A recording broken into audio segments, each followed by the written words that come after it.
지금 현재 연구 개발 결과물에 대한 소위 지적재산권 소유자는 누구예요? 원칙적으로? 원칙적으로는 국가인데 그거를 이제 국가에서 공공연구비로 드린 그것을 국가 소유인데 그 국가가 대학으로 그걸 이양을 했습니다. 대학이 소유를 할 수 있도록. 지금은 다 넘어가 있어요? 넘어갔습니다. 그 대학 기관이 연구기관에게.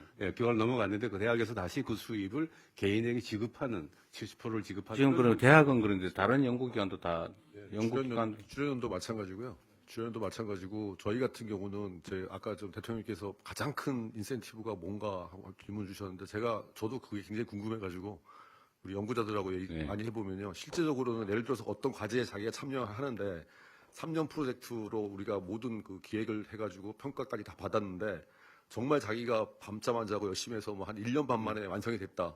그러면 나머지 예를 들어서 1년에 10억씩 30억이 보장이 돼 있는데. 근데 지금 이번엔 도입 안 되잖아요. 네, 이번에는 아예 그냥 그 자유롭게 다른 연구에서 전용할 수 있게 해주겠다. 예, 본인이. 그 나머지 돈을 다 본인한테 가면은 그건 이미 오래 하기로 했대요. 미리 힌트를 주셨는지 모르겠는데. 예.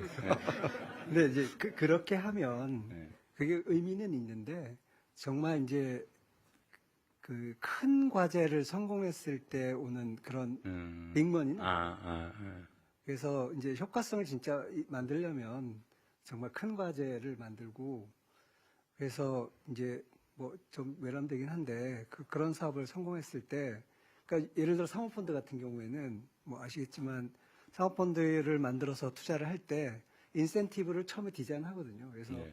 A는 뭐 예를 들어서 100억이 생기면 20억 넣어. 뭐 그러니까 그건 좋은데 그런 식으로 큰 과제를 성공했을 때 인센티브가 누구한테 얼마가 들어갈지. 그러니까 그걸 얘기를 해보자는 거죠.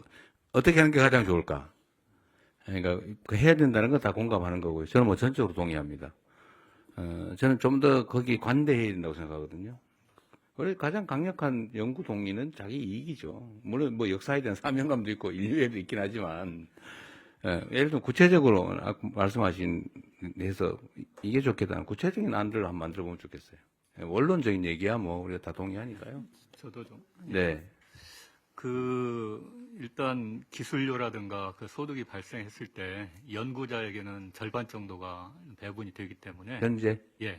그렇기 때문에 국가연구개발 사업에서 절반 정도 배분하는 건 다른 나라보다 훨씬 좀 많이 주고 있는 거거든요.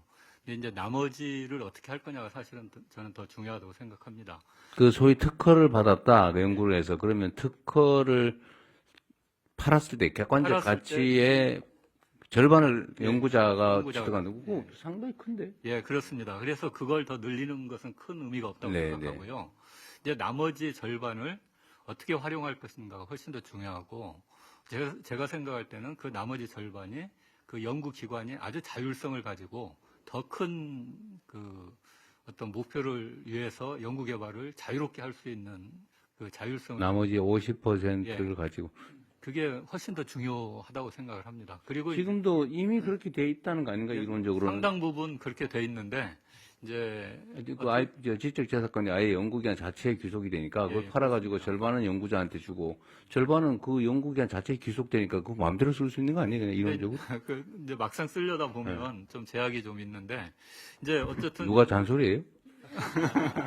연구 개발이 일단 되는 것은 또 주변에 많은 분들의 도움이 있어서 되는 부분들이 많이 있지 않습니까? 그래서 어쨌든 그런 부분은 그냥 연구기관의 자율성으로 맡겨놓으면 연구기관 입장에서 가장 좋은 방향으로 가장 효율적인 쪽으로 재생산할 수 있도록 할 수 있을 것 같습니다. 그게 제가 그냥 얼핏 듣기로는 그 제도적 제약이기보다는 기관 내 문제 같아 보이는데요. 각 연구기관 내 문제 아니고. 정부에서 그 통제하거나 뭐 제약을 가지는 않는 거 아니에요? 예, 저희들의 가이드라인은 그것을 인건비로 쓴다든지 경상경비로 쓰는 경우는 좀 통제를 하고 있습니다. 이 가이드라인을 없애달라 그 말인 거예요? 아니 뭐 솔직하게 크게 보면 그렇습니다. 그러니까 자율적으로 하게 해달라. 예.